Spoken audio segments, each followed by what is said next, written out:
Salut tout le monde, bienvenue sur ma chaîne. Aujourd'hui on va parler d'un sujet que tout le monde connaît très bien. Et tout le monde, et vous aussi, ça veut dire la procrastination. Vous savez, ce moment où on a beaucoup de choses à faire, mais on se retrouve à regarder des vidéos, des chats surtout, pas les miens, ou à scroller sur Instagram pendant beaucoup de temps, mais parfois vraiment 1 heure ou plus.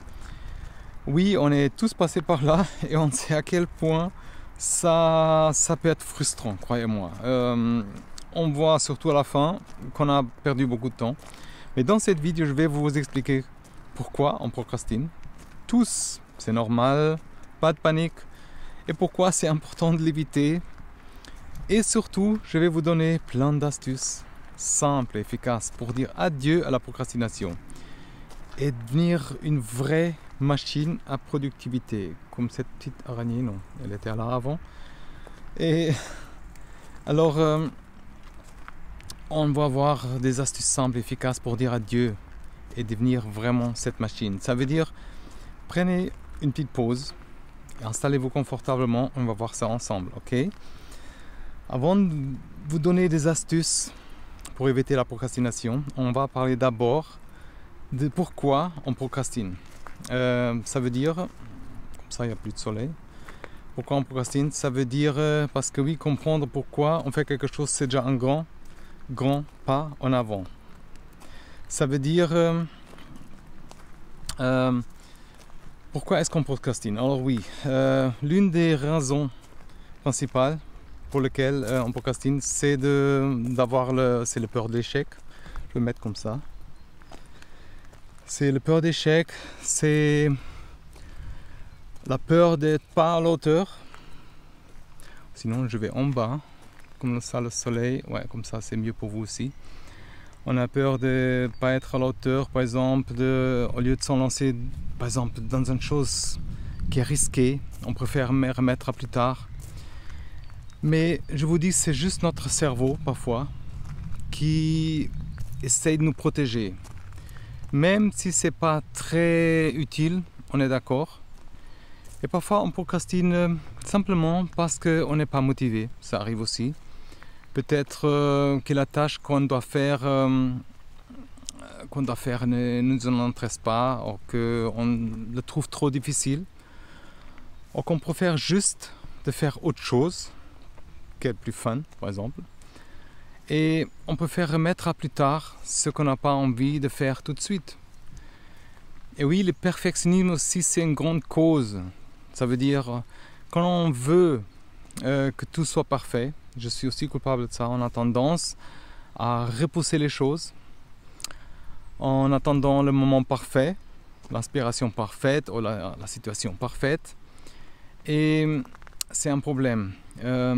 C'est parce que le parfait, ça n'arrive jamais. Ça veut dire, parfois on finit juste pour rien faire. Ça veut dire, il y a une autre raison pour laquelle on procrastine. C'est parce qu'on est mal organisé.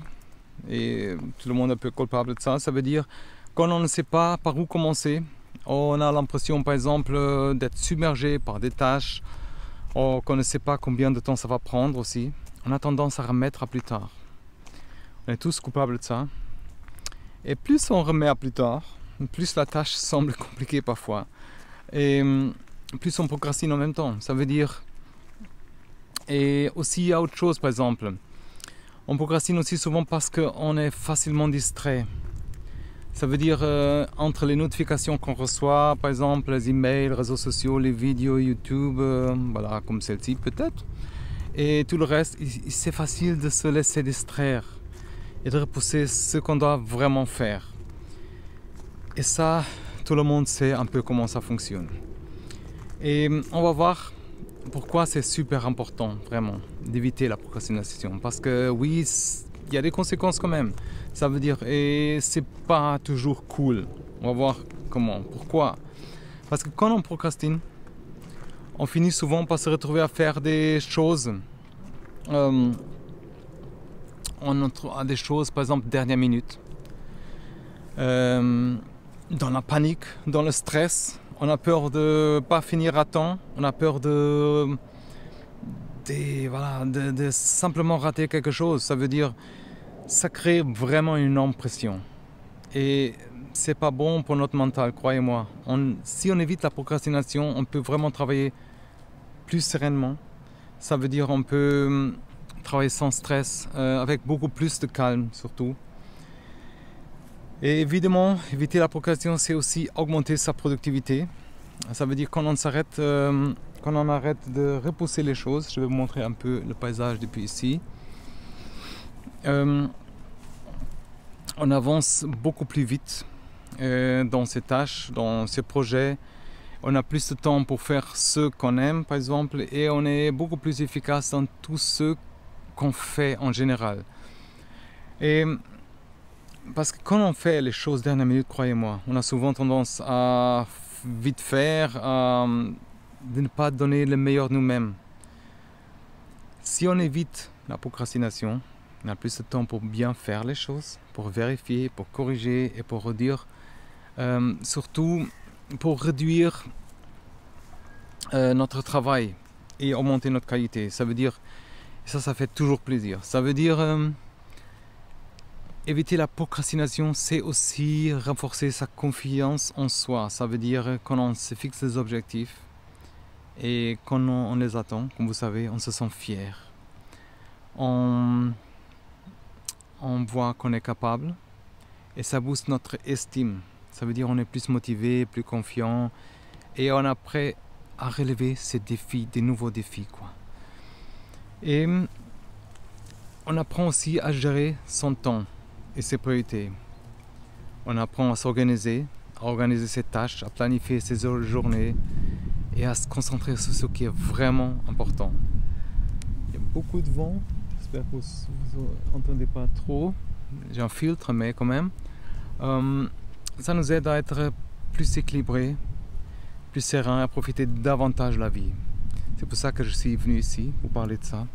Ça m'aide à être là, un peu dans la nature, à vous parler des choses qui sont importantes pour nous. Et maintenant, on va voir comment le faire concrètement. Comment faire pour arrêter de procrastiner. Je sais que c'est plus facile à dire que faire, mais avec les bonnes astuces, on va voir que tout est possible, que c'est tout à fait possible. Je pense que je vais me mettre à l'ombre de l'arbre un peu, parce qu'il y a du vent. Alors, on va voir ces conseils.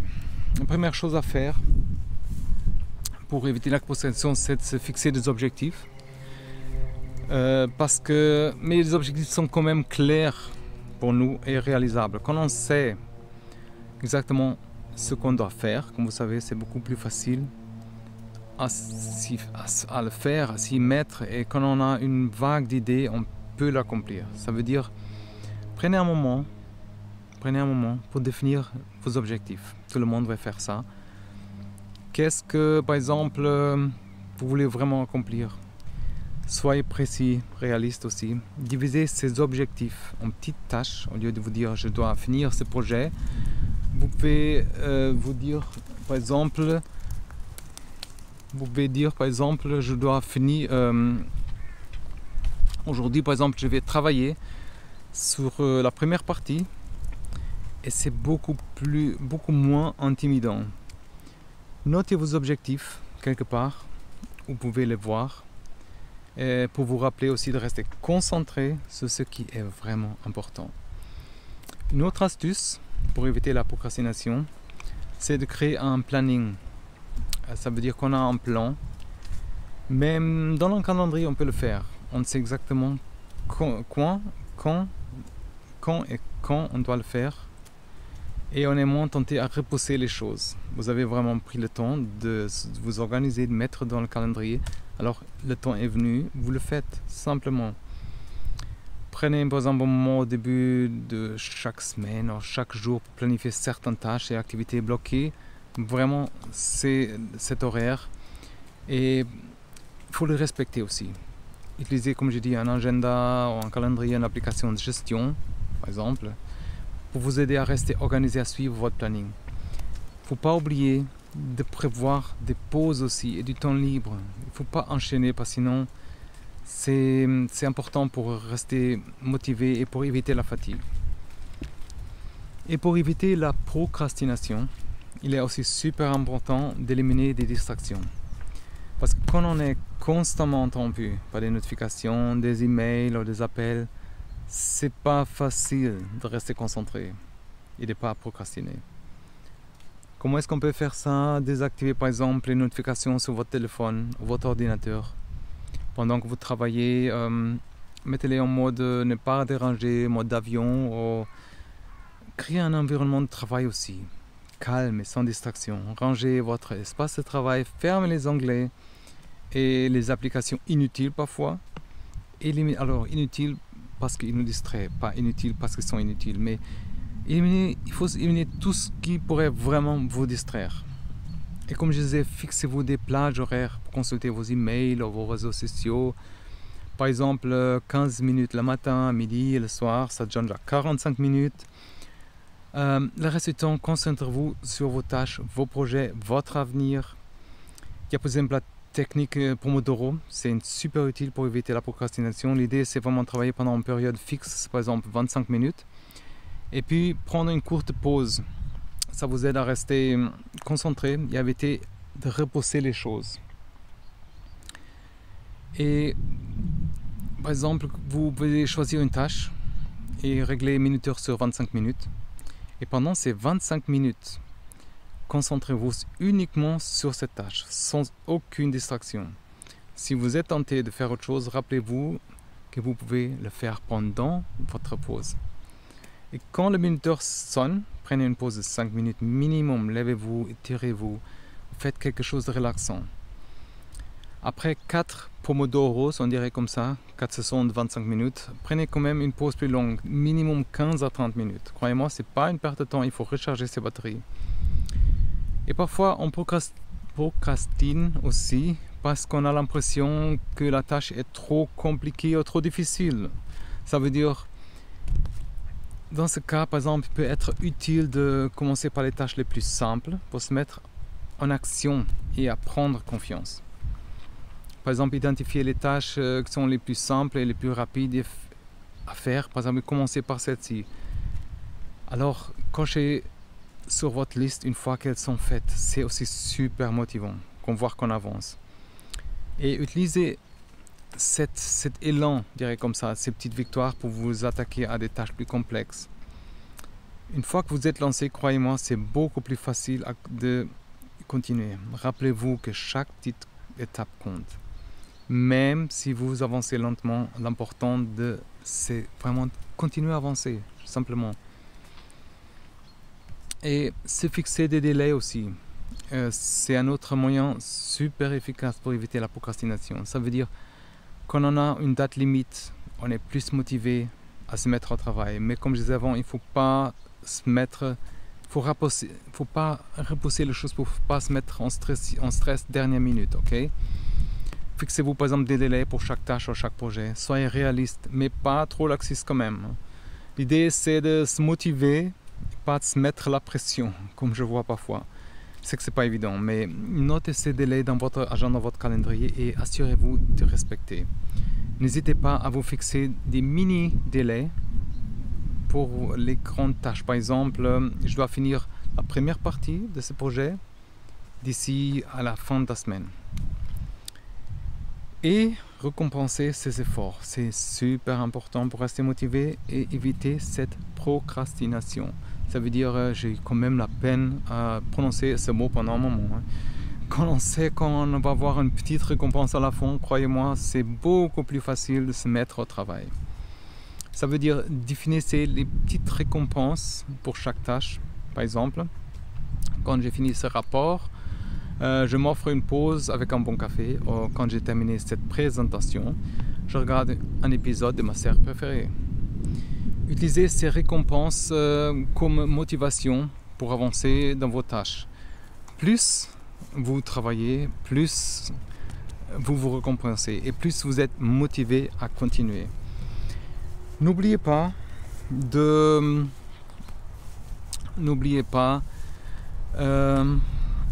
vous féliciter dans tout ça, pour chaque victoire, même Les petites réussites méritent vraiment d'être célébrées.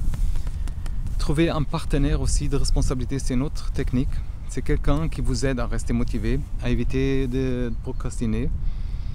Et c'est une personne avec qui vous partagez vos objectifs, vos progrès et vous encourage aussi à continuer.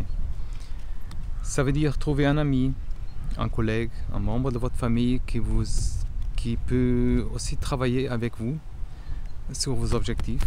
Ou simplement partager ces objectifs, partagez vos plans, vos échéances et engagez-vous à tenir mutuellement responsables. Planifiez des rencontres régulières pour discuter aussi de vos progrès, vos défis.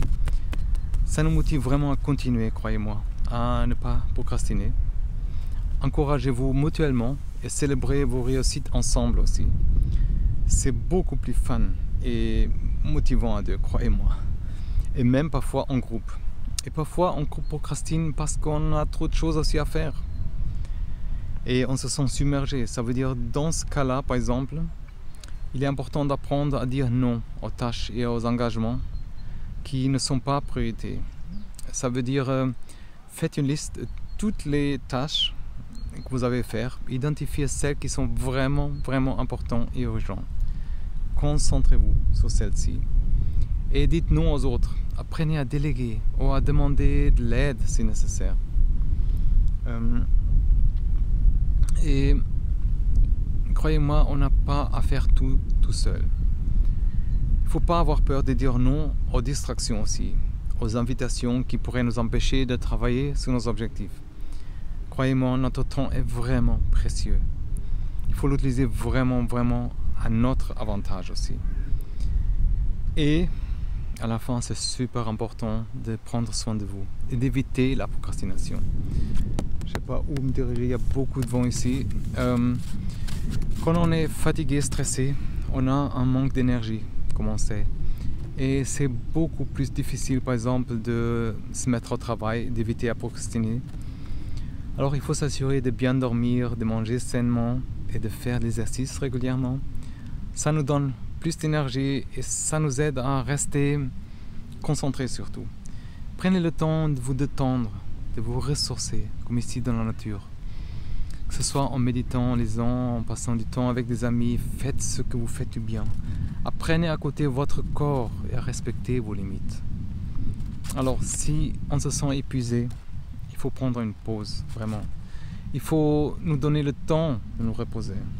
Je sais qu'on a toujours tendance à penser que c'est une perte de temps, qu'après on a plus de temps, mais croyez-moi, on va après faire les choses beaucoup plus vite. Et on va voir aussi les bienfaits que ça nous apporte de ne pas procrastiner, parce que ça peut changer vraiment notre vie. Quand on arrête de procrastiner, on devient beaucoup plus productif et efficace. Ça veut dire qu'on avance beaucoup plus vite dans nos tâches, on fait moins d'erreurs et on peut accomplir beaucoup plus de choses en moins de temps. C'est pour ça que je dis faites une pause, simplement. C'est vraiment un gain de temps et d'énergie. Moins de stress, ça veut dire en évitant la procrastination, on réduit notre stress, notre anxiété. On n'a plus besoin de se précipiter dernière minute. Ça veut dire on travaille plus sereinement, on se sent plus calme, on se sent détendu. Et c'est super bon pour notre mental et notre bien-être, croyez-moi.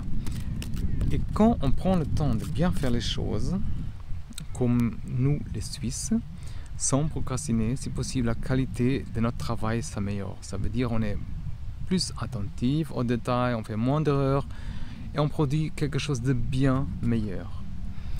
C'est super gratifiant de voir le résultat de nos efforts. Et bon, je connais une pub, ça veut dire c'est une pub Ovomaltine, on ne fait pas mieux, mais plus longtemps, peut-être, mais on apprend parfois. Alors, il faut arrêter de procrastiner. C'est renforcer notre confiance en nous-mêmes. Quand on voit qu'on est capable de se fixer des objectifs et de les atteindre, on se sent beaucoup plus confiant et beaucoup plus sûr en nous-mêmes. On est prêt à relever de nouveaux défis, à se dépasser. Et enfin, éviter la procrastination, c'est apprendre à mieux gérer notre temps et notre priorité. Ça veut dire on devient plus organisé, plus structuré, on sait exactement où on va. Ça nous aide à être plus équilibré et à profiter davantage de la vie, croyez-moi. Voilà, c'est tout pour aujourd'hui. J'espère que cette vidéo vous a donné envie d'arrêter de procrastiner, de devenir super productif. Il faut se rappeler, la procrastination, c'est notre ennemi qui peut nous vaincre mais avec un peu de volonté et des bonnes astuces, on va vaincre tout ça ensemble, ok? Si vous avez aimé cette vidéo, n'oubliez pas de la liker, de vous abonner à ma chaîne, à la newsletter et de partager avec vos amis, quelqu'un qui a besoin. Et surtout, dites-moi en commentaire quelles sont vos astuces pour éviter la procrastination et comment vous avez fait pour rester motivé au quotidien. À la prochaine, bon courage dans tous vos projets. Merci d'avoir regardé jusqu'à la fin. N'oubliez pas que vous avez le pouvoir de changer vos habitudes et de devenir vraiment la meilleure version de vous-même. À très bientôt ici sur la chaîne. Prenez soin de vous. Bye bye.